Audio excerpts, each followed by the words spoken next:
Welcome along, I'm Ian Brannan. Great to be back with you. A brand new month, a brand new week, and a brand new guest on Erskine Veterans Radio. This week, we're turning the spotlight on the Erskine Reid Macewen Activity Centre. And who better to speak to about it than the manager of ERMAC, and that is Debs Dickson. Hi, Debs. Welcome along to Erskine Veterans Radio. Hi, thanks for having me. Firstly, just let's start by talking about the facility. Just explain to us what ERMAC is, the Erskine Reid Macewen Activity Centre, for the benefit of anyone listening who doesn't know about it or has heard about it but isn't quite sure exactly what it is and what goes on. What do you do at ERMAC? Yeah, sure. Okay, so the centre is almost 4 years old now, and we are a hub on the Erskine estate in the Veterans Village that provides a space for like-minded people to come along and socialise and engage with fellow veterans. Our aims are to enhance the quality and life of well-being of veterans that live out in the community. And this is the thing that I think's important to mention, that this is not just restricted to people who live in one of the Erskine homes or anything like that. It's open for anybody who's had experience in any of the armed services and they want to come along and spend a little time there, or indeed a lot of time there, to make friends, speak to people, get out and enjoy and take part with things. Yeah, absolutely. Our aim is to work with any veteran that lives in the community. So yes, whilst we do have members that live on the estate and the transitional accommodation and the cottages and such like, we very much try to reach out to veterans that live out in the community. So we have members that come here from as far as Weems Bay, Motherwell, and then also down in the local villages in Bishopton and Erskine too. Take us back to the first day then, Deb, when things actually opened up for the first time and you threw open the doors. And I know that you have a very special memory of your first footer, don't you? Wow, yes, that takes me back.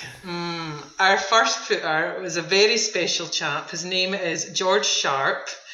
He initially came along to the consultation that we held in advance of opening the centre, where we invited in veterans that we were in contact with that had shown an interest. We were looking to get their opinions on what we should be delivering in the centre. George came along to the consultation, and he's such a force. He's a force to be reckoned with. And at that time, it was only myself and Adele, our administrator, as part of the staff team. And we were quite intimidated by George. He's a force to be reckoned with, as I said. And after the consultation, we were, both Adele and I, we were like, wow, he's going to be an interesting character if he comes along to the activity centre. So anyway, fast forward, we done all the background work, we employed all the team, and we opened the doors. Who was the first person to walk through the doors? Our George Sharp. I tell you what though, I've known him now for over 3 years, and that is a facade. He is a big pussycat, and we all love him to bits. We absolutely adore him. A force of nature, but thank you for all your help and support, George. It's made a huge difference, and our best wishes to you. And let's turn our attention now to the actual idea, though. Where did the idea spring from, Debs? And what was the first conversations like about this centre?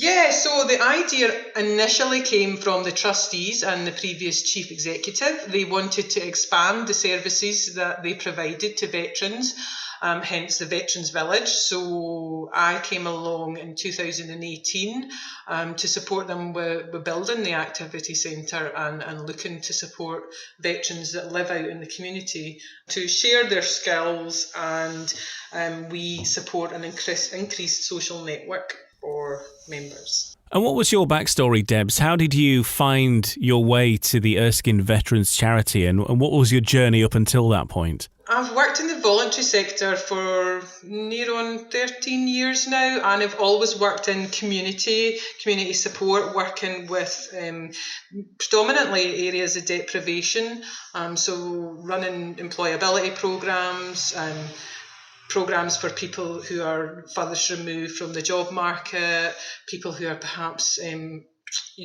recovering from addiction issues and such like.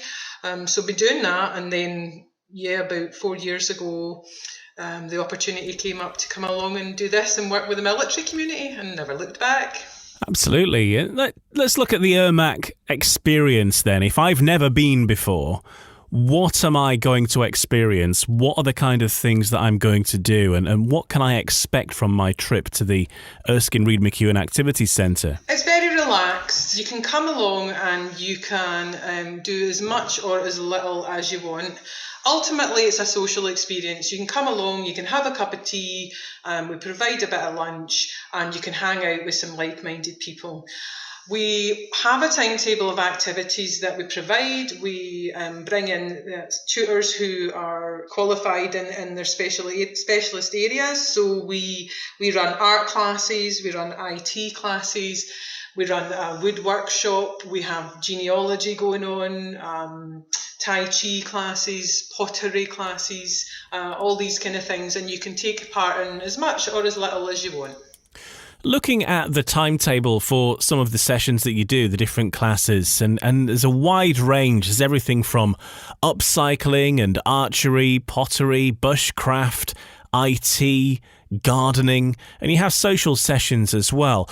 What is the thought process behind selecting the type of sessions that you do at ERMAC? So that's twofold. We have a committee of 6 veterans who support me with the decision making and the day-to-day running of the centre. We meet every 6 to 8 weeks and we look at what are we currently doing, how is it perceived, is there anything we could do better, is there anything that we need to change. We have a suggestions box in the centre which will go through, the suggestions from the members, and we sit down and we talk about it and we agree how to move forward together.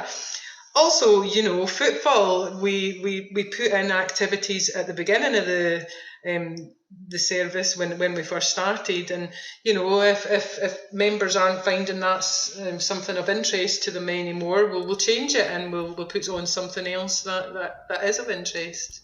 Over the few years that ERMAC has been running, many different sessions, many characters through the doors. What have been the highlights for you personally? Wow, there have been so many. It's really difficult to choose.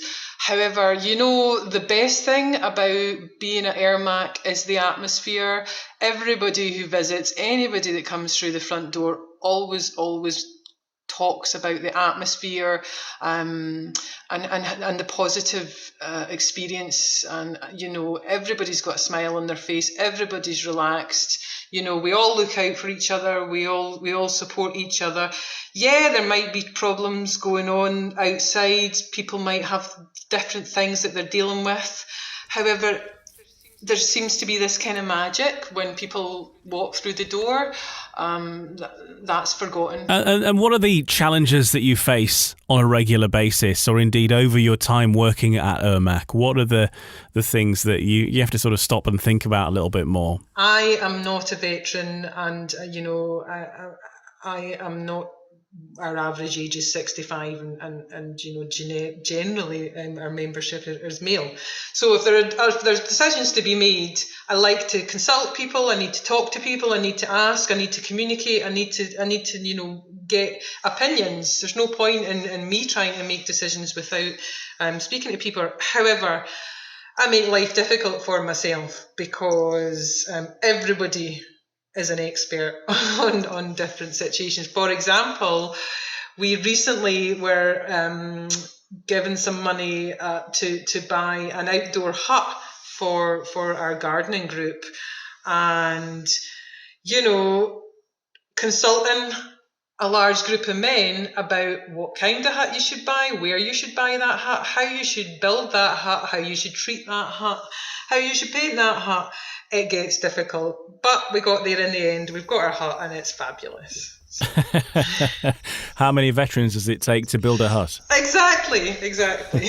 But you know what I love about veterans? This is something that's unique again to this community. I've worked in many communities, as I say. However, I love the fact that you can give veterans a goal, and you can say, this is where I want you to be in 2 days' time, and they'll just go away as a group collectively and get there together. It's brilliant. I absolutely love it. You know, they're a real force to be reckoned with. Really, for a facility that is used to having people there in person, people getting together, enjoying good times, socialising a little bit, having restrictions on physical contact, social distancing and all this kind of thing would have been a huge challenge for ERMAC, I would suggest, and something that you had to figure out, and a way that you did overcome the lockdown and all the restrictions that were presented to you by the government was to move things online. So challenging circumstances, but you found a new way of working over the last year as well. Yes, definitely. It was very challenging. However, it was quite the social experiment and experience for us, actually. Zoom was our saviour. We very quickly got that up and running when we first went into lockdown, and we supported our members to either get online through training with our IT tutor, or offering them IT equipment that were funded through various resources.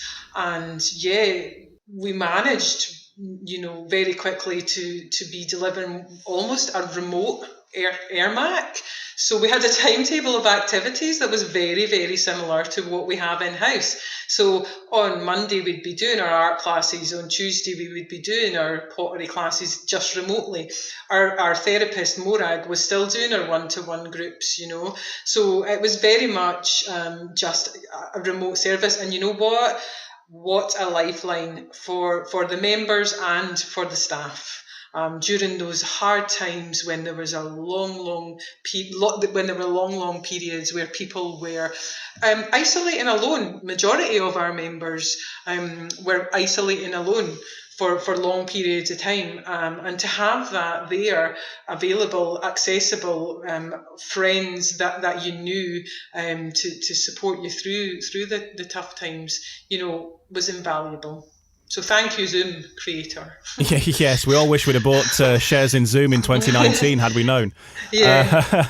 But that is the key thing, isn't it? I think for veterans, we hear about the camaraderie and the banter that many really benefit from and get used to being a member of whichever branch of the armed services that they are in. And that is something that they miss upon leaving, and doesn't really, that desire and that kind of need to be around like-minded people never really leaves you, does it? That's what I'm discovering through this, and that's why ERMAC is so important in getting together and having that time with people that have had similar experiences.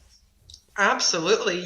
That is predominantly the reason why Erskine ERMAC works so well.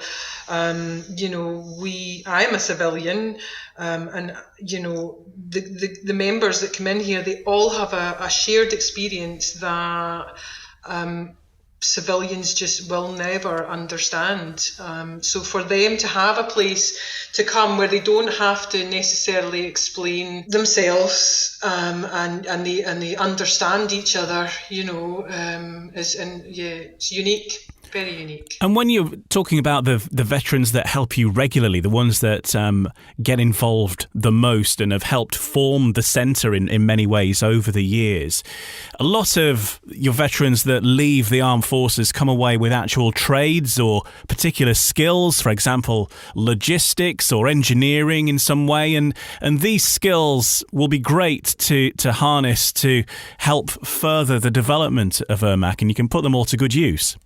Yeah, absolutely. And we very much try to utilise that. As I said, we have the committee who support me, and they all have their own careers, skills, experience that they share. Some of our tutors are veterans.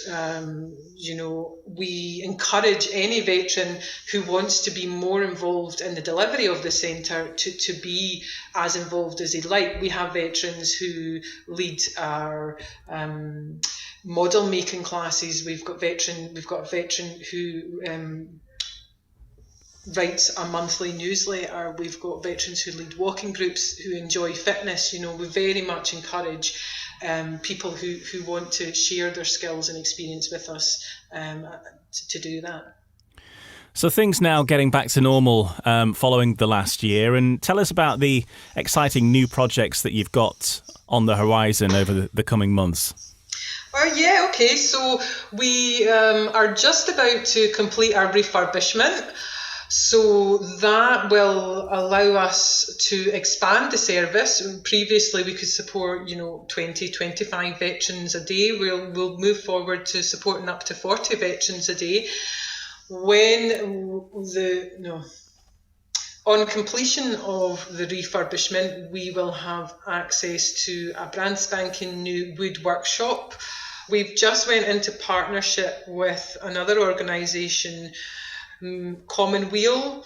We will be supporting veterans to attend their workshop on a weekly basis to build their own bike. You start with a frame and learn the engineering skills that are required to build your own bike. That's a 10-week course where veterans can go along every Tuesday afternoon and spend some time down there. It sounds fantastic. And what about people listening to this who think and maybe haven't really explored ERMAC before, perhaps never really heard of it before? Maybe they're in the community and fit the bill and want to know more information. Are you looking for new members? How can people get involved? Definitely. We're always looking for new members. The recent refurbishment has allowed us to expand our membership and almost double the support that we can provide on a daily basis. So, if anybody out there likes the sound of what we're talking about, give us a ring, 0141 814 4534, and we'll arrange for you to come down, get a tour, meet the troops, and see if there's anything here that is of interest, which I'm sure there will be. And looking further ahead into the future, I know that when we spoke to Ian Cumming a few weeks ago, he was saying that there are plans to further expand the Reid Macewen Activity Centre's work elsewhere into Scotland. How do you see ERMAC looking in, say, 5 years or so from now? Yeah, so I want to get back to where we were pre-pandemic. We want to be full capacity. We want to have members coming and going as and when they wish. You can come 5 days a week, 1 day a week, 1 day a month, whatever suits the members. We hope to be the flagship model for replication. I know the trustees and the executive management team are talking about replicating what we do out in the rest of the country. So I would hope that ERMAC would be the flagship for that proposal. Fantastic. Well, it's been great speaking to you, and it sounds like there's some really good things happening there for people who are both veterans within the Erskine community and also the other wider community across the local area and indeed further across Scotland as well. And one final question for you. Can we play you a song, Debs? You certainly can. You can play one of my favourites. I was brought up with Fairground Attraction. Luckily got to see Eddie Reader at the Kelvin Grove Bandstand a few years ago. So if you could you play The Moon Is Mine?